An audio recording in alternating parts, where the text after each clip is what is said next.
Good morning, Winthrop Vikings. Today is March 1st and we have a Day 2 schedule. We're heading to March Madness, everyone's favorite time of year. If you haven't signed up, go to Mr. Sereno's office. Also, the senior class will be hosting their annual Easter bake sale at March 30th, 10 a.m. to 12 p.m. Hey AJ, have you heard of the METG?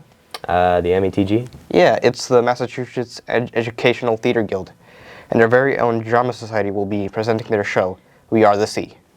Oh, I think I do know. I'm pretty sure it's on March 7th at Woburn High School. It sure is, and we have Scout to tell us more about it. Hi, I'm Scout, and I'm here to give you an inside look at the Drama Society's latest production, We Are the Sea, this year's entry to the METG High School Drama Festival. Every year, the Drama Society participates in a statewide theater showcase organized by the Massachusetts Educational Theater Guild. This year's entry is titled We Are the Sea by Laura Lundgren-Smith. The play follows three women from Ireland, played by Chelsea Long, and seniors Eve Winters and Sarah Delahanty, as they escape the poverty and famine of their home country on a so-called coffin ship. The sea below follows them along the voyage, growing angrier as it witnesses the various cruelties the women face. Drama Festival is something that is run by the Massachusetts Educational Theater Guild, and each year they hold a high school drama festival where schools across the state prepare a one-act play or a play that's under 40 minutes, and they bring it to different sites around the state. I think there's about 100 schools involved, and the first step is the preliminary round, so we'll be going to Woburn High School this Saturday, and we'll be with 6 other schools, and then if we are selected to move forward, you go to the next round, and so on. I'm Carol Rose, and I play deckhand number 2, and I'm part of the Sea. Hi, I'm Chelsea, and I play Iseult in our show We Are the Sea. Hi, I'm Jillian, and I play Rogue Wave in our production of We Are the Sea. Something particularly difficult about the rehearsal process was getting to master the accents, because some people have a Cockney accent, some people have an Irish accent. My character has an Irish accent, which I wasn't very familiar with at all. So it's been pretty difficult, but also a lot of fun getting to work with my castmates, working on the Irish dialect, and just trying to perfect it as best as possible. Something that I found difficult was definitely learning how to maneuver the scaffolding and breaking them and unbreaking them in unison with all of my other castmates. Also, managing our time was a bit of a struggle because, we don't have a ton of time to get the whole show done, but we also need some time aside to add some finishing touches. I think the hardest part was working on learning all the lines and saying them together for the ocean stuff. I know that was challenging. I think we overcame it just by going through it a million times. We started working on this show in early January, so we've been working on it, I guess, for about 8 weeks at this point. The rehearsal process is, we are here several evenings a week. Students are expected to do work outside of rehearsal, like learning their lines, working on their dialects. When we come together, we work on blocking different parts of the show. We work really collaboratively to try to figure out the best way to set up different parts of the show. And people just put in a lot of time. Hi, my name is Anab. I'm the stage manager for the Drama Society. Hi, my name is Nadia, and I'm the lighting designer for the Drama Society. My name's Stitch. I do the sound design for drama. So I make the sound effects and any background noise you might be hearing. One part of the process of making the show that I found really difficult, we wanted to use traditional Irish drums in the background, but a lot of the stuff I was finding, it was very upbeat and not at all the mood of our show. And so that was definitely a process trying to figure that out. I think the most challenging part of the tech is trying to adapt to the other school because we're not hosting. So I had to prepare a bunch of stuff for lights because their equipment is different. You just have to adapt to their different programs and their systems and all that. I think for the most part it's been pretty smooth. The only thing is our tech day. We only have 75 minutes to cue and program all of our lights and sound elements, and that is a bit challenging, but we kind of just take it step by step and communicate a lot. I think the drama festival process actually is pretty tiring, I would admit, because we are here a lot and we are rehearsing, and the actual festival day is a really long day. We'll pull away from Winthrop High School at 7:30 a.m. and we probably won't get back till something like 10 p.m. So how do I prepare? I guess I just try to stay healthy, try to eat well, rest, and as far as mentally prepare, I think I just try to get the students to a point that they feel really confident in the work that they're going to do, a place that they feel like they know they can do their best job, and then we go and we just put it all out there and do the best we can. It's usually a really fun day for the kids, and I love it. I have always loved Drama Fest. I was actually a part of Drama Fest when I was a student. I was in the Rhode Island Drama Festival when I was in high school, so it's been something that's been a part of my life for a really long time. I've definitely been preparing for the show by just consistently going over my lines, like making sure they're engraved in my head, because it can be really easy to forget them, especially when you're nervous in front of a bunch of other schools. And just every time we kind of get a second at rehearsal, I like to work with my castmates and go over anything I'm not entirely sure of, just so it's all good. Similarly, I've just been prioritizing the show, making sure I know all the blocking, all of my lines, and just making sure we're ready to perform on Saturday. I think I'm just going through my lines a lot, trying to read the whole show and run through it in my head to know that I know everything and what happens. And I think talking to people about it and going through the show with everyone helps a lot too. So to prepare for Fest, I usually write everything out so I know when everything goes. I'll try to read through my script a few times, get my cues memorized and stuff, and just try to relax a bit. To prepare for Fest, obviously there's a technical aspect. We've been at the school, after school, every day this week. But then also mentally, lots of coffee. I like to prepare by just going over everything, just rerunning scenes and the show, and even 5-minute setup stuff. I think it's just really important to have everything down pat. I would like to acknowledge the people that had to take on the learning of a dialect for the show. So that would be Eve Winters, Chelsea Long, Sarah Delahanty, John Tracy, Scout Thompson, Carol Costantino, and Brooke Danuccio, because learning a dialect is really tricky, and they had to really practice it and listen to a lot of videos and tapes to try to get the hang of it. So I would like to acknowledge them. And also we have a beautiful C ensemble, and I would like to acknowledge one of our seniors, JoJo Stimson, who is just a great leader of that ensemble and always knows where to put the set pieces. So thank you, JoJo, for that. Someone that stood out in my opinion is definitely John Tracy. He's historically been a part of our crew, but for this production we pulled him into the cast, and he plays the character of John, and he's just doing such a wonderful job. He also has an Irish dialect and he's absolutely been killing it, and it's just so amazing seeing him up on stage. He's really showing us a lot of the talent that none of us even knew he had, and he's contributed so much to the show. Someone that I think stood out to me, in my opinion, would definitely be Sarah Delahanty. She plays the role of Una in our show, and she's just so awesome and wonderful to watch, and she's so natural on stage. She takes every role and dedicates so much time and energy and effort into it, and you can really see that on the stage. I think Jillian has really stepped up a lot, especially lately. I notice how she's more willing to do whatever we ask her to. She's really good with all our lines. She helps us run through them, and she's just a good person to have in the show and work with. I think Ariana has really stepped up. She's my co-stage manager. Even though she got thrown into it, she has done amazing, and I'm really proud of her. Someone I think has been doing really well this show is Nadia, our lighting designer. She has really stepped up and has been putting in so much effort for the past few weeks, despite all of the stuff that's been setting her back, all of the delays. She's really pulled it together. A person who has really stepped up is my assistant Leela. She's been helping me a bunch with a lot of stuff.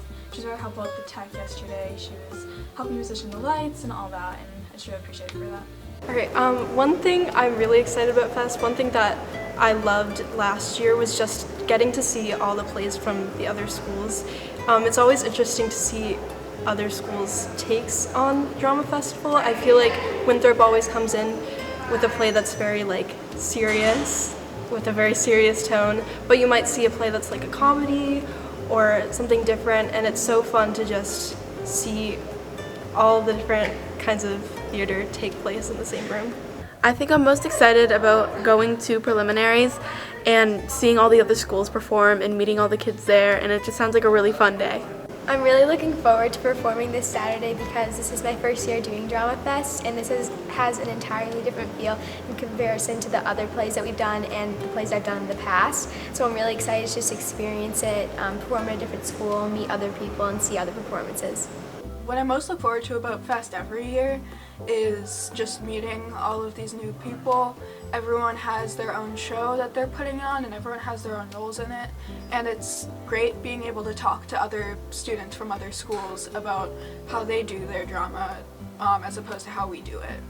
I think I'm most forward to watching other schools' shows and also having them watch ours. I think it's a really interesting dynamic, and all the shows are different, so it's an interesting kind of experience. I'm most looking forward to seeing all the other shows and meeting a bunch of new people. The Day Fest is just a lot of fun. The Drama Society enters the preliminary round of the festival tomorrow, March 2nd at Woburn High School. In case you missed our opening dress rehearsal last night, Winthrop is set to perform at 2:30 that afternoon. On behalf of everyone, we would love to thank you all for your never-ending support of the arts. Now back to you guys in the studio. Thanks, Scout. Make sure you pick up a ticket and go to the METG March 7th in Woburn. And to all our Drama Society members, cast, and crew, break a leg. 3 of our sports teams had playoff games this week, proudly representing WHS in the MIAA competition. For more information on the playoffs and how our team did this week, here's Liam. Hi, I'm Liam with Wake Up Winthrop, and the winter season for our sports team is officially over, and we just want to congratulate all of our winter sports teams on a fabulous season. We had 3 of the teams, including the boys hockey team, the girls hockey team, and the girls basketball team, for advancing to the playoffs this week to see how they did and if they made it further. The boys hockey team finished the season by winning the NEC seats once again and securing a playoff spot as the #1 seed in Division 4. They finished the season with a standing record of 15-3-2, which shows how good this hockey team can be. Senior P.D. Silverman once again won NEC MVP for the league, and Coach Dale won Coach of the Year. Also, senior Billy Hayes and junior Michael Donahue made All-Conference, while juniors Philip Boncory, Michael Horgerson, and sophomore Colin O'Leary made the All-Star for the team. The hockey team played against number 32 seed Tri-County Region on Wednesday and crushed them with a score of 9-2, with P.D. Silverman scoring 3 goals and Philip Boncory scoring 2 goals. The team plays against the number 17 seed Hudson on Saturday at home at Larson Rink. I interviewed Billy Hayes asking how he was playing for his final season of hockey and how the team can make a push in the playoffs. The season's been a fun one. All the guys are close in the locker room and stuff like that, and I mean, it's completely exceeded my expectations because I know we've had a winning season and it's been pretty fun. It didn't exceed my expectations because I knew we were going to get to where we got. Our record was incredible, 15-3-2. You know, we played a great season, and I'm hoping that we continue to pull it into the playoffs too. I'm excited to get one last shot at the tournament because, I mean, there's no team I'd rather be with. I'd rather be with Sky right here, our captain, and yeah. It feels great. It feels great, yeah.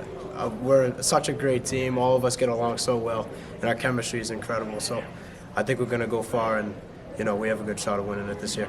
Some things that we do to prepare for the next game is our practices. Our practices are intense, and it's stuff coach is always yelling at us, but it makes us better, so it gets us prepared. Same thing as always. Just got to keep our heads in the game and keep up what we've been doing. The girls hockey team finished this season with an impressive record of 12. The girls hockey team finished the season with an impressive 13-3-2 record, with being the number 13 seed in Division 1. Also, during their incredible season, the girls' coach Bush Martucci won his 200th career game as coach of the team, which is outstanding. Senior captain Hannah Parker led the team in points with 30 points, with junior Izzy Cash not falling behind that much. Junior Tali Martucci made the All-Conference for the girls, while senior Sam Demento, junior Amelia Spencer, and sophomore Riley Talos made the All-Star for the team. On Tuesday, the hockey team won against the number 20 seed Westford Academy, and they lost in the final minutes with a score of 3-2. Despite the tough loss, the girls hockey team had an incredible season with making the tournament. I interviewed Talia Martucci, asking about the recap of the season and how much of an impact the three seniors have on the program. The seniors, Hannah, Sammy, and Rizzo, really impacted the team this year because they're always encouraging and helping everyone out. They always were supportive, like no matter what, and always had like encouraging words, and always like took what Coach Dom told us and really put it into the game. Just really keep trying to like grow over the summer and work on more skills to help the team out. The girls basketball team, led by Coach Hotzi, finished the season with a record of 8-12, securing the number 20 seed in the MIA tournament. Some players that have helped the team to victory are seniors Kaylee Farrell, Grace Villarreal, Reese Broden, and sophomore Bailey Ferguson. With the amount of young talent they have on this roster, the basketball team looks like they can take on any team that comes at them. On Tuesday, they won against the number 45 seed Bethany Christian in the tournament, and they beat them with an impressive score of 73-29. On Thursday, the team went on the road to verse the number 13 seed Waukena Regional, and due to timing, we cannot give you an update on the score, but we will update you next week. I interviewed Reese Broden, asking how the team feels after winning against Bethany Christian and how they are preparing to win against Waukena Regional. So towards the end of the season, I think it was a very pivotal point. We got back some games that we lost in the beginning, and I think we're really coming together towards the end of the season. Regular season went pretty well. We didn't get to 500, so we did have to play in a play-in game. But I think over the course of the season, we really improved. We started off a little slow. We couldn't really come out in the first quarter playing strong, but we managed to fix it, and we got our record to 8-12, which wasn't the best, but it was better than we hoped for. Today's game day, so I'm super excited. But over the past couple of days, we've been going over like the formations that they run and like what to counter against it. So I'm super excited, and then we've been taking a lot of shots to get ready. We have gone over a lot of film on Waukena, and we've done a lot of player personnel, and we put in a couple new plays to go to their 1-3-1 defense, which we haven't really played against before. So we've really just worked on new plays and how to work around their defense. So 3 people come to mind when I'm thinking of people that need to stick out in this game. First, Polly Siotis. It's a big game for shooting, and she's someone we can go to for shots, so she's going to have to be important. Then Grace Florial, of course, because of the height. No one's really that tall. And I think she'll have an advantage. And then Kaylee, of course, again with the height and shots. I think that everyone's going to really be important, but I think having Angela, which is another one of our bigs, she's our freshman. She's a really key player. I think a lot of people don't really expect her to come out as strong as she is because she is a freshman, but she really has some key shots and she can finish around the rim. She's really a good all-around player. And Bailey and Reese up at the top today and all of our guards. It's going to be really important getting the ball around the 1-3-1 defense, so I think we're all going to really work together well. Great job to the winter sports teams that represented the blue and gold of our school this past year. Congrats to the girls basketball team and the hockey team for making the tournament. Good luck to our boys hockey team as they play here at Larson Rink at 2 this Saturday against Hudson. Back to you guys in the studio. Thanks, Liam, and congratulations to our sports athlete. AJ, what you doing? I'm watching my video. Don't you know it's National Unplug Day? It's what? National Unplug Day, a day where everyone gets off their phone for a whole day. Do you think people are actually getting off their phone for a whole day? I don't know. Let's see with Sam. Hi, I'm Sam with Wake Up Winthrop, and if you haven't heard, today on March 1st is National Unplug Day, which challenges people to try and disconnect from all technology and try to limit our screen time. Whether you're scrolling through social media like TikTok or Snapchat, gaming for hours on end with Clash of Clans, or just sitting back and watching your favorite Netflix shows, it is clear that we use our devices a lot. Sometimes it's good to just unplug and take a break from technology and focus more on life and what's going on around you. So we celebrate National Unplug Day this year on March 1st to reconnect with the real world and put technology aside. We think it's really important to unplug, unwind, relax, and do other things than using today's technology, electronics, and social media. According to the latest available data, teenagers spend 7 hours and 22 minutes per day in front of screens. That equates to 43% of a teen's waking hours by comparison. That's 24 minutes more than the global average of 6 hours and 58 minutes. Putting our phones aside is not only good for your mental health and stress levels, but it's also a great way to get closer to family and friends. We caught up with students and faculty to find out how much they're on their phones, what apps they use the most, and if they plan on trying to unplug for the day. I would say the app that I use the most on my phone would have to be Amazon. I do a lot of online shopping. So I think it would be a great idea if I unplugged on March 1st and took a step back from my phone, and I think my bank account would really appreciate it as well. I think the app I use most of my phone is probably like Instagram. And no, I'm not gonna stop using it. I don't really know where I'd be in life with the Instagram Reels. Yeah, that's really it. I'd say then for the apps I use the most, it'll probably be YouTube because a lot of documentaries. And then, and if I chose to unplug for a day, probably would. The app I use on my phone a lot is TikTok, so for the day, I'll probably take a break from it and try going outside for a bit, and yeah.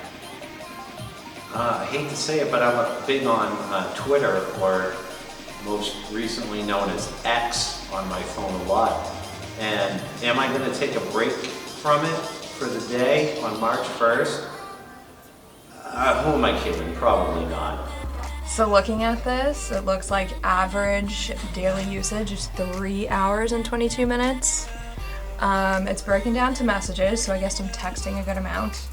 Instagram, and taking photos. Amazon, I'm a guilty Amazon purchase person, but that is direct result of having like TikTok and Instagram. I get influenced and then I buy things, and then my husband gets really mad. Other than that, I have Twist and Shake on here too. I use it to buy Twist and Shake ice cream. Other than that, I would say I really want to utilize the time to get off of social media to help my purchasing and not doing it so much. I think it definitely does affect my mental health. Just kind of lying there scrolling. I'd rather be reading a book or doing something better for myself, maybe meditation or listening to music. My screen time is 4 hours and 6 minutes, which is down 31% from last week. Do I think I spend too much time on the phone? I think I do.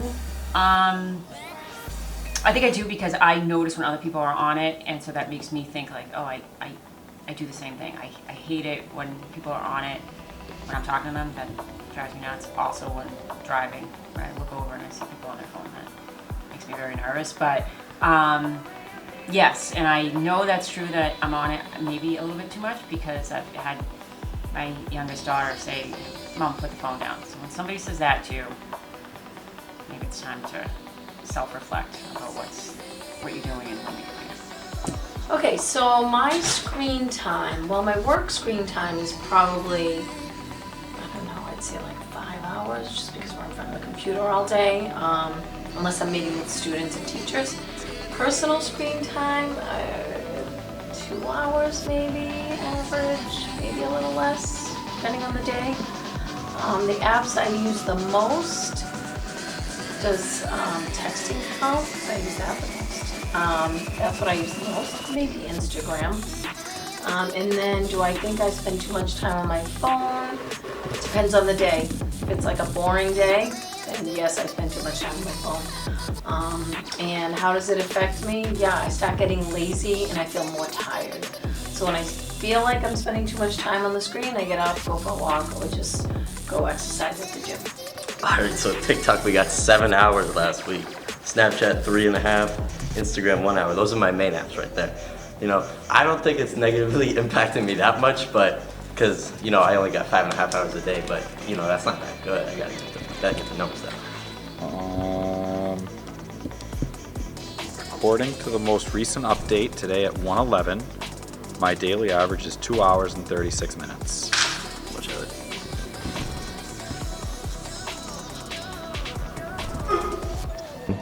The app I probably use the most is probably Snapchat and Instagram, and I will not be participating, you know what I'm saying, because I got too many teams on the phone today. So me personally, I'll probably use Instagram and Safari, because I'll be watching movies on Safari, you know what I'm saying, because I don't got money for Netflix, and I will probably not be taking a break from social media, and that's it.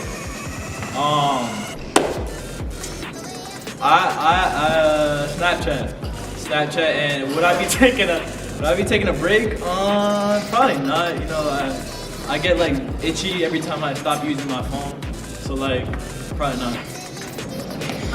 The app that I use the most is Spotify, and I want to make it.